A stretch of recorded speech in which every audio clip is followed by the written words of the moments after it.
So, guys, welcome back to another episode of the Ike MMA podcast or the Ike MMA show, whichever one you prefer. And I'm joined by Jovan Mas- Majstorovic, Mastor, Mastor, Majstorovic, yeah.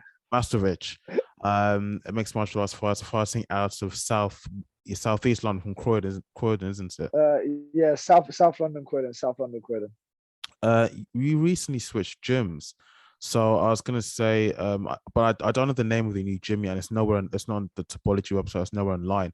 So I was kind of thinking, because I remember you did tell me that you changed gyms because your other one, which was in Windsor, was just way too far away for you to get to. Yeah, so Yeah. I'm still in the process of that. Oh, okay. Obviously, I was meant to fight last Saturday, but I ended up picking up a cut Yeah, on my yeah. eye, so I had to Mm. pull out. So I'm waiting for that cut to recover.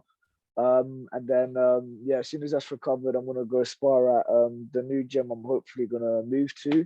Yeah. Keep it quiet for now until I make that change officially if it goes through. Hang Um, on, hold yeah, on. Just need to make one small adjustment here, which I should have done at the go on. beginning of the episode. Perfect. So now just seeing you. Yeah, No, you got some it. one yeah, so it's fine now. So you're saying about your Oh, gym that's is still in the works, which and the new gym you're gonna be joining. yeah. It's just because look, man, I was at Apex Army with that was where the head coach is Adam Mazinga. He's a cage warriors fighter, and he's a younger brother of Dina Mazinga who works at UFC PI in Shanghai. So, look, man, like I can't fault the training there. Like the amount I've learned with them is like ridiculous. Like my striking, especially, like, and even like my get ups, my MMA get ups have gone a lot better. But for me, it was just a travel, man. You know, what I mean, I Yeah. had a really good setup, and I was sound with everyone there. Everyone took me in so well, and I can't be anything but thankful. But it's just going from South London, Croydon to Windsor every day, man. That's like £20 a day on fuel, and where I'm training full time, and it's just not sustainable, man.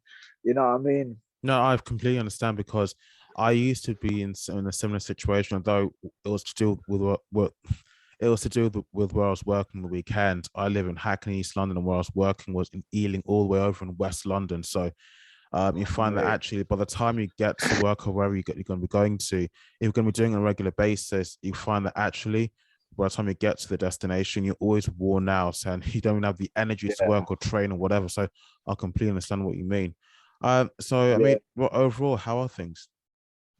How's things Things are good, going? man. Things are good. Things are good. I can't complain. Like obviously, like I said, I got cut, and Mm. ever since I've been cut, like it sucks. I had to pull out my fight, and I got cut after having 2 weeks out with a staph infection here on my forehead.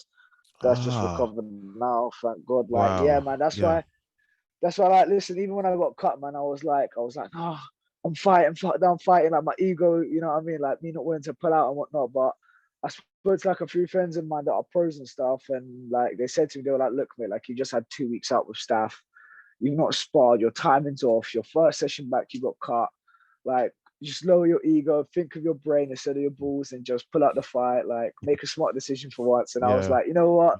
Let me listen to them. And listen, I'll be real. Like, since I've taken that time off, like, it's actually been really good for me, man. It's been really good for me because even after my last fight against Connor Time on March 5th on Victory, like I think I fought on a Saturday and I was back training on the Thursday, so I took no time off. You know what I mean? So this whole time off I've had, I've just been doing loads of S&C, getting fit. You can see lines on my face that way. You know, my body fat's a little bit lower than usual. Yeah, My yeah, yeah. cheeks aren't as full as they usually are. So Yeah. I've just been getting lean, and just staying in shape, man, and working on myself physically, and working on my striking, been coaching more. Good, good. And yeah, man. So I can't like things have been going really good. I've been studying the game a lot more. Like my understanding of the sport is way Yes. better. Nice. Nice. Very Um, nice. so Very good. yeah, man, you've got to take the positive out of every situation. You know what I mean? Like things aren't always ideal, but it's about how you deal with them, man. You're either gonna like crawl up into a ball and cry, or you're gonna like just take it as is and take what you can out of it. You know what I mean? So we have kind of I've interviewed you before, but it didn't it didn't go according to plan. It didn't take place properly. So As I do with all fighters and anyone affiliated with this sport, whether they're a fan, a coach, or a podcaster, um, what got you into mixed martial arts, and where did your interest for the sport start? Right. So in martial arts in general, I started at the age of 6. My dad got me into karate because like he was a karate black belt, Shotokan black belt, and it saved him from like doing stupidness. So I was just getting in loads of trouble as a kid, and my dad was like, you know what, stick him into karate, get him into like some discipline. Then I stopped karate when I finished primary school, and then I think like when I started secondary school, I started like boxing a little bit, like just like with my mates and stuff. Like my mates took me to a boxing club, boxed there a little bit, but I don't know. I just enjoyed kicking people in the head a lot more. So I think when I was like what Yeah. 13, 14, I was just getting into like loads of trouble in that school, and like I was boxing before. So my dad he took me down to Impact Academy down in Croydon. It used to be called Impact. Now I don't know what they're doing now, man. Like the facility is still open, but I believe that this is called another gym. I don't even know, man. I've not been there ever since. So yeah, I started with kickboxing there, and then transitioned onto some Muay Thai. Trained Muay Thai for quite a bit, and then when I was 14, um, I was just still getting in trouble in school, and my RS teacher, funnily enough, she was training down at New Wave in Woodside in Croydon, New I Wave Academy. Yes, yeah, I do know. Yeah, that's Yeah, yeah, Noah Mannion's gym. yeah, Yes, no, yeah. Manion's a good mate of mine. Yeah, that's Noah's Mhm. gym. Yeah, she took me down there when I was 14. She was like, listen, you come in, I can see you love fighting. These guys, like, see what it's like, see if you want to do this as a career path, because school wasn't going well for me. I can't lie. Mhm. school weren't going great for me. Like, so yeah, I started at 14. And then I ended up stopping in year when I started year 11 because I was playing football at the same time. And my parents were like, you can't do both. Like, either pick football or fighting. I wanted to pick fighting, but my dad was like, no, like, because my dad had more of a love for football. So he was like, look, just do football. And I sort of went with football just to satisfy my dad. That didn't really work out. I mean, I played semi pro in England, I played a bit of pro in Serbia. Didn't really work out. And then I was like, fuck this. And I was like, get straight into fighting full on. So I've been back on fighting for like coming up to 2 years now. Okay. Yeah, so 2 years back on, man. And look, since I've been back in the sport, man, I've never looked back, man. I love this more than anything, man. There's nothing I love more The fighting. than training. Um, Yeah, fighting. Yeah, fighting, especially. Fighting's a different type of love, man. I love training. I can't lie, yeah. but fighting is just different, man. It's just way better. So out of the two, you prefer mixed martial arts to football? Yeah, definitely, man. They're so much more fun, man. Do you know what it is? I just hate the running, innit? Oh yeah, I'll be yeah. You real. I need a just lot of hate the cardio run. for football. Mate, like it was a Nah. bit like when I was playing football, I used to have to like run like totally minimum 10 kilometers a day. So I'd always wake up, do a 5K run in the morning, go training, train all day. And then depending on how much I covered, if I didn't cover enough, I'll go for another run before bed. Like, man, it was ridiculous. Like, Mhm. and I remember there was a time in a game I played in Serbia. It was like a pre-season tournament. When I was on trial at this club, through the game, I kept getting like I was playing left wing back, right? Bear in mind I'm a defensive midfielder.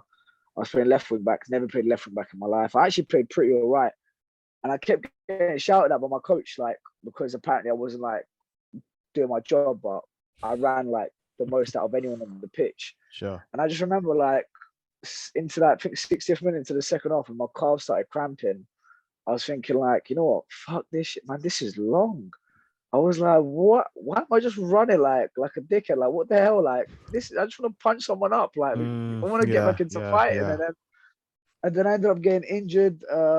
And the club didn't want to pay for my operation. I was meant to operate my ankle. The club didn't want to pay. I wow, didn't have the money to pay it. So I was yeah. like, no, fuck that, man. Just get into fighting. I had no other reason, like, not to get into fighting. Like, I loved it so much more because I was always getting into fights on the pitch. So All right. I think you were talking about the getting into mixed martial arts, and you were talking about how you did football first of all because your dad, who was a big fan of oh yeah, football, yeah. yeah, he wanted you to do football. You did football, but I think you all the running and all the cardio really wasn't your cup of tea. So you got fed Mate, up with that, and you wanted to go. You said you had to have an operation, and the team, the promoter, so they wouldn't pay for your operation. yeah, so the club they didn't want to pay for the operation because I think it was somewhere around like €3,000 or something. Because in Serbia there's no like NHS or nothing. It's all like you got to pay. It's a bit like America. You got to pay for everything, man. Like it's ridiculous. So they didn't want to pay. I didn't have the money for it, and I was like, sorry. I was like, get into MMA. Like something's telling me to get back into it. So I just had to listen to my gut, and I did, and I didn't. Like, I have not looked back ever since. To be fair, you know what I mean. Going into mixed martial arts, was any like concern for your health and your safety? I mean, because the sport, as entertaining as it is to watch and even to compete in, and I have to say, when I went for my first few kickboxing lessons, I felt it's very therapeutic, getting rid of all of that stress and anger, just venting it out. But I mean, at the same time, unfortunately, there is the brutal side of it because you're defending yourself and your opponent's going to be going on the offensive, trying to attack you. Was there any concerns from your family about, concerns for your health? Yeah, I mean, to be fair, like my family were like they weren't really supportive about it. Like my mum weren't really happy about it.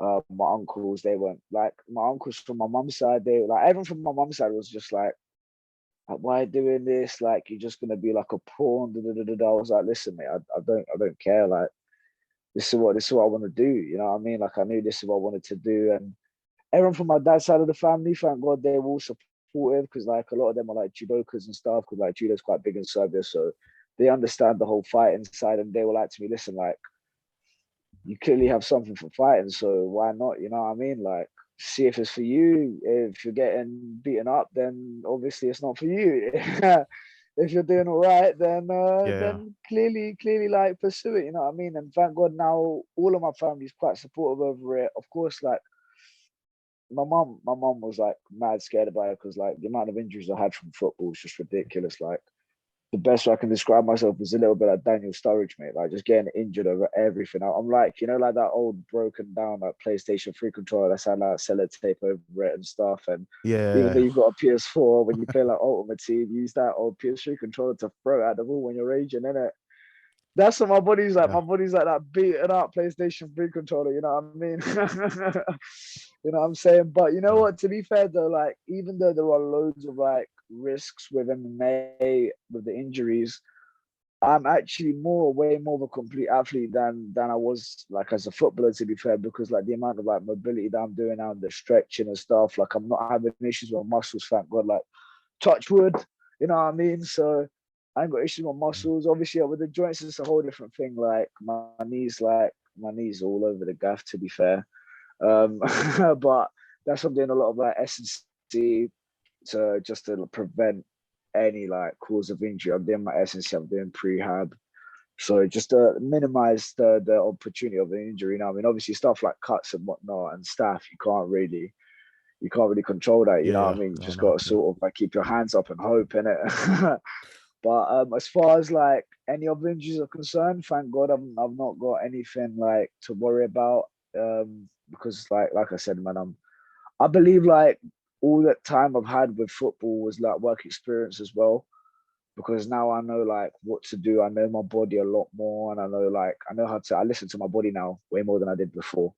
So I'm not overtraining, and I'm not undertraining. So I'm doing just the perfect amount of training that I need to be doing. yeah, yeah. And yeah, like to be fair, I just feel like I'll be real with you, man. I feel like a unit, man. I feel like every day I'm just like stronger, better, quicker, fitter. Mm, Like, mate, even my discipline, man, my discipline, especially now the time off I've had from the cut, like I've learned like shit, like from like whereas before with football I'd get like injured and I'd just go off the rails and I'll start eating and going out and doing like all sorts.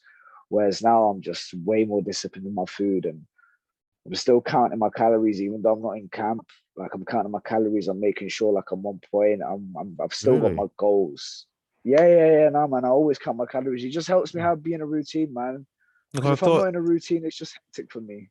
in a sport such as combat sports, just extreme sports. I mean, I thought, because they train so hard. I mean, you still have to be mindful of what you're eating. There's certain foods that I do see Yeah, and hear man. that athletes avoid completely. Because the training is so intense, the calories just run through your system like water. That's what I used to think. It's true, but it's like I've got like a plan. I've got sort of like plans and goals. Like Yeah. right now, I'm fighting at welterweight. And like I've sparred like a few lightweights and stuff. Like when I was getting some rounds up in Team Crossface, just before I got staff. And bruv, like some of the lightweights there, bruv, they're big, strong guys, bruv. Like I was looking at them like, boy, they're big. Like, damn, like even though I'm 20, man, I believe like I would like to make lightweight at some point. I would like eventually sometime in the near future to fight a lightweight. I think for my next fight, I would like a catch rate maybe at 73 or 75 kilos, something like that. Ideally 73. So I would like to make lightweight, but we'll see, man. We'll see how my body develops, really. You know what I mean? But I believe I can make lightweight. So that's the reason why I'm still disciplined with my calories, because I Yeah. do actually Yeah. want to drop the weight class. So, and I believe I can. I believe like my skill set, and I'd be way more like my style as well. I'll be lighter, and my style is like based on speed and stuff, especially my striking. Like I'm not one of them guys that just likes to just walk people down and hit hard. Now, man, I want to move, create angles, pick people off. Yeah. You know what I'm Make it an saying? entertaining So fight for people to watch, isn't it? yeah, exactly, Yeah. man. Like, but no one wants to like watch you just walk someone down and just like take 20 bloody shots like to the head. Like what the fuck, man? Like, you know what I mean? Like, move your feet. Like, you know what I'm saying? Yeah. So that's another reason why I think I'd be way more like dangerous at lightweight than at welter. You know what I mean? Plus them guys at lightweight aren't as big as welterweight, so I could probably deal with a grappling a lot easier. Of course. Because Yeah. mate, having someone and fighting someone who can grapple and is strong, like my last opponent, Connor, man, like, bruv, long day, man. So going into say if you had a fight coming up, although I'm sure for every fight and for every athlete it will be different. If you've got a Yeah. competition coming up, for you yourself, how would you go and prepare that? Saying what your training can be like, your nutrition, your diet, all those things, what would they be like? How'd you go So about doing preparing, those things? Yeah. so preparing for a fight, obviously depending on the weight I'm fighting at, right? So say for instance, my next fight was at 73 catch weight, right? Which would be like a ideal scenario for me. Obviously, like I would see how my body deals with, because I'm currently in like 2,500 calories, which is like enough for me, bearing in mind like to still be in a deficit and lose weight and training like twice a day, even though those sessions are nowhere near as intense as they would be if I was in like MMA training, right? So I'd see how my body gets on with 2,500 calories. And obviously, if I need to drop the calories to drop the weight, like they would have to be done. Obviously, still keeping my protein intake quite high, so I'm not losing as much muscle as I would be initially. In terms of my skills, I think I would definitely like to work more my grappling offensively.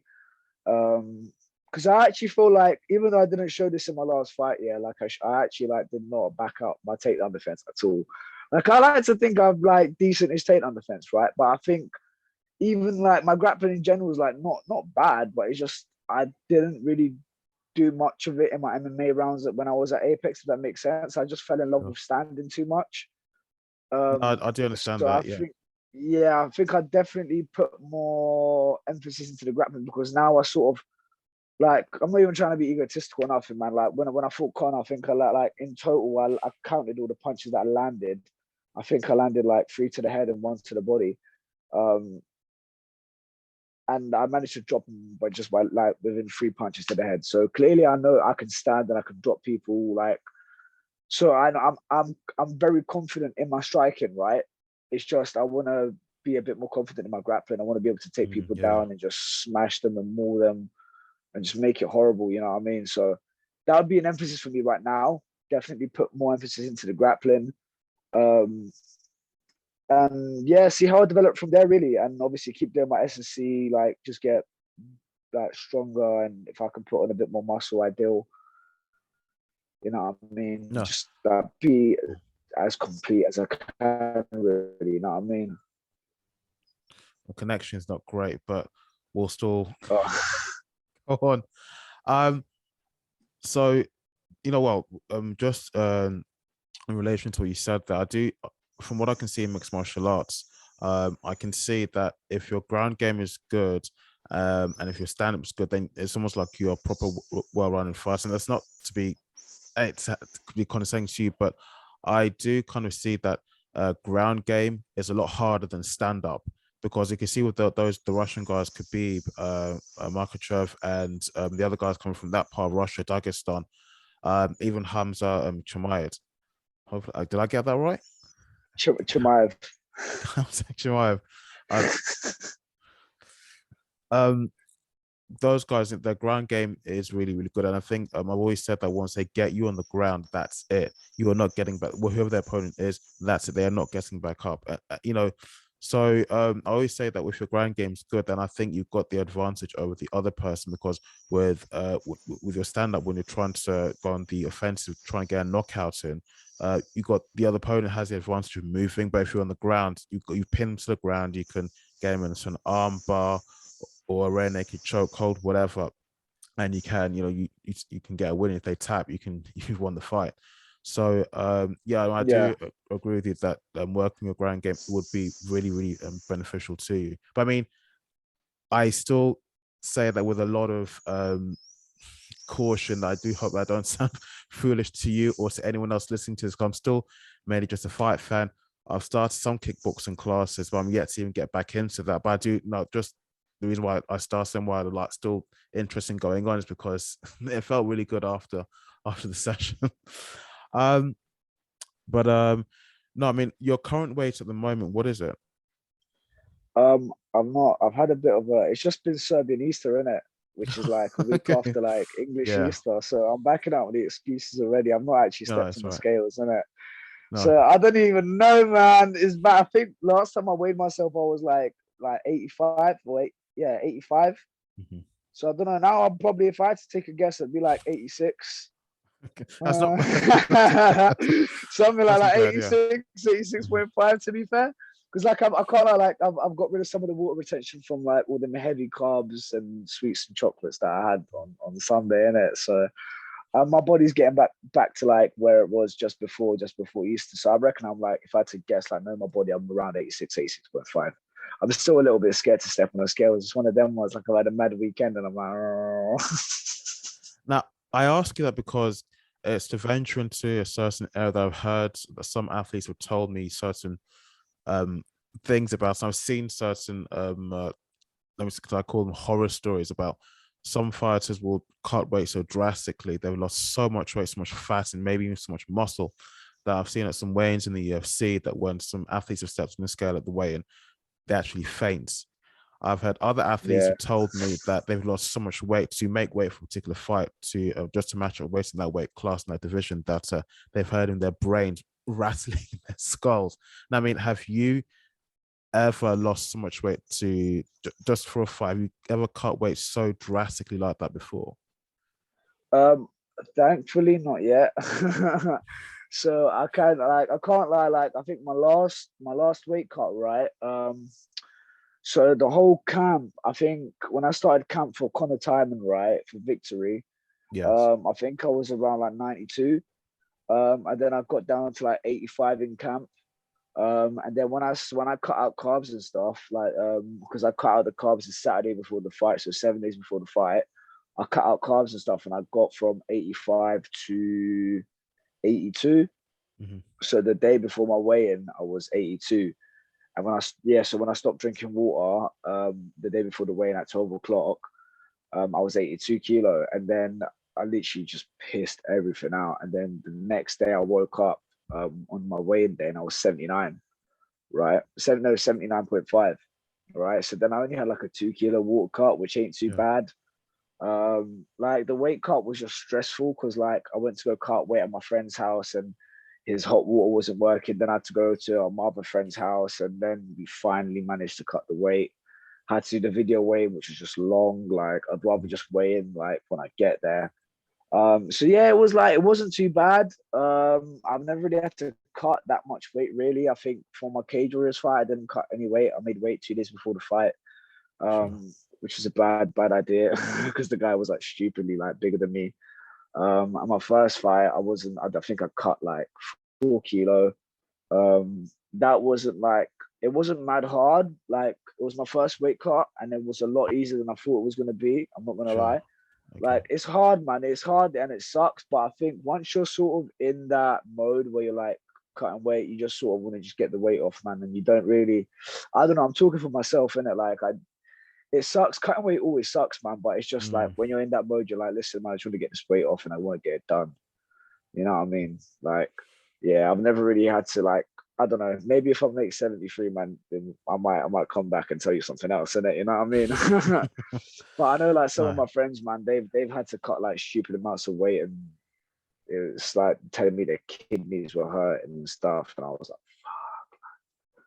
I think yeah, it was bad, man.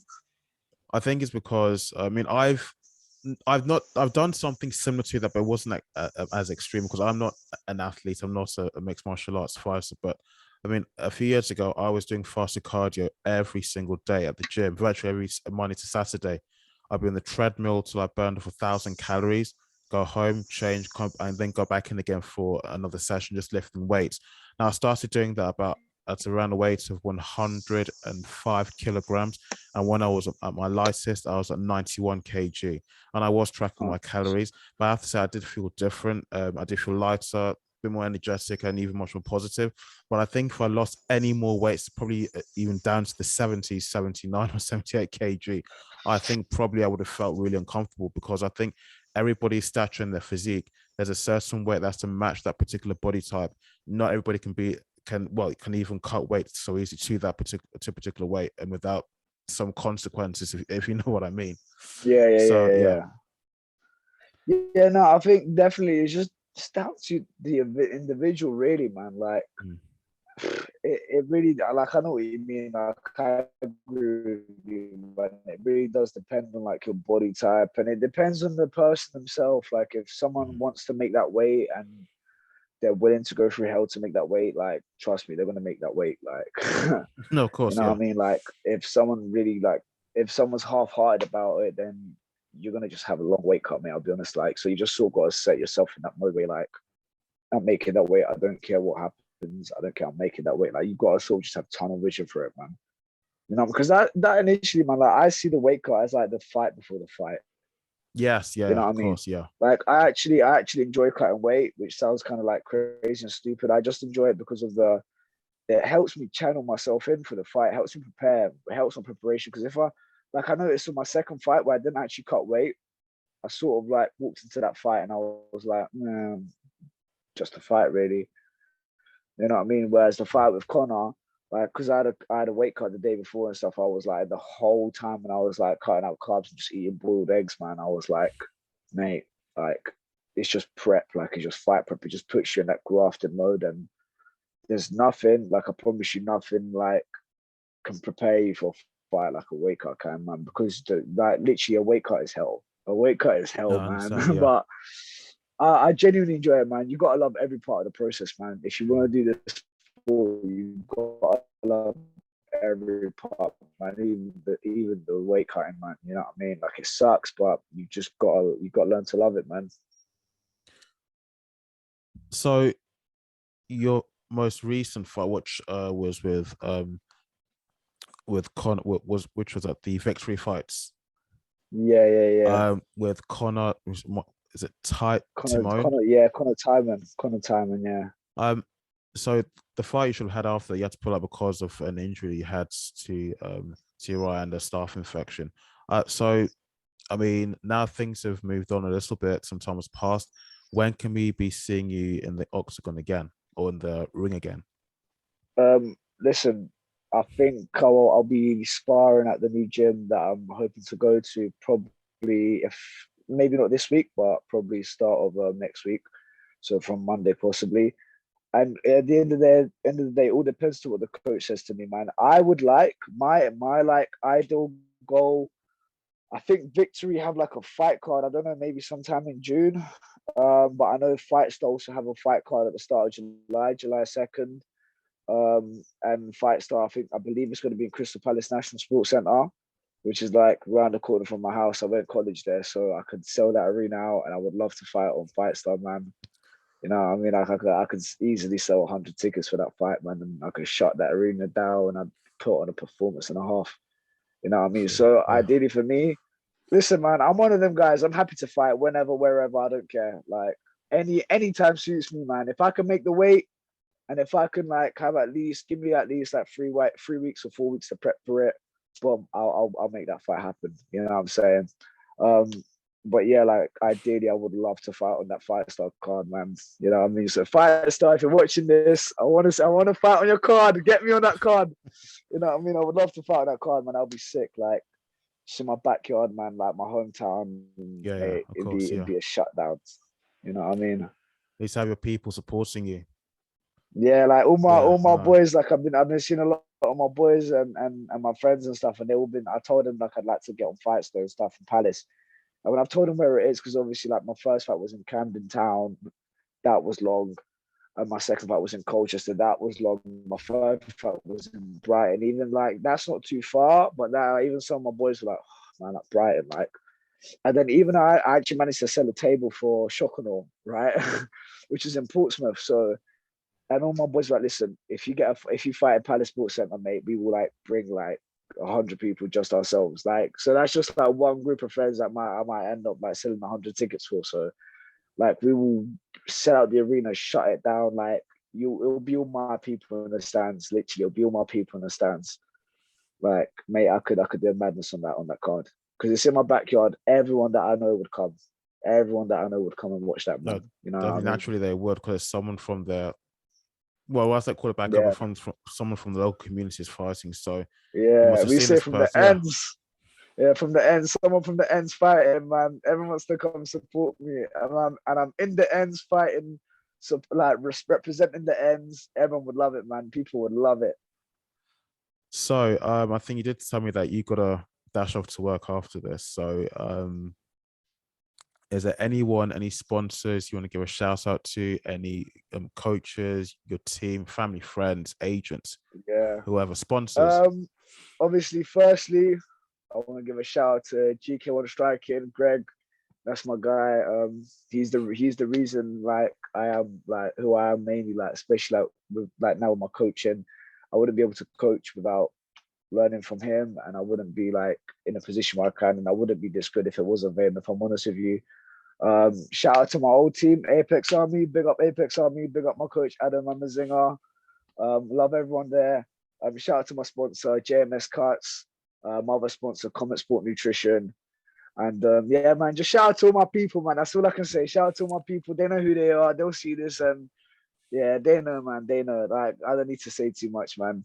But yeah, that's the main people I need to shout out. And shout out to you as well for having me, man. Honestly, it was a pleasure. Thank you very much. Thank you. And I'll make sure to leave all of the links for that in the comments, not comment, the description below, at least for the YouTube and Spotify and the audio platforms as well. Guys, thank you so much for tuning in for another episode of the Ike MMA podcast, of the Ike MMA show. I'm here with my guest, I will keep make sure I pronounce it properly. Jovan Majstorovic. Jovan Majstorovic. There you go. Yeah, we got it. Again. If you did like the episode, please don't forget to leave a like and please share and repost this episode. And do not forget to subscribe. You can follow me on Ike MMA on Instagram and on Twitter, and Ikeojiako on Instagram, on Twitter, and on Facebook. And also, please don't forget to follow Jovan on his social media as well. And thank you once again for joining me as well, Jovan. Thank you. Definitely be having you back on the show. Take care. Loved it, man. You too. Take it easy, man. See ya.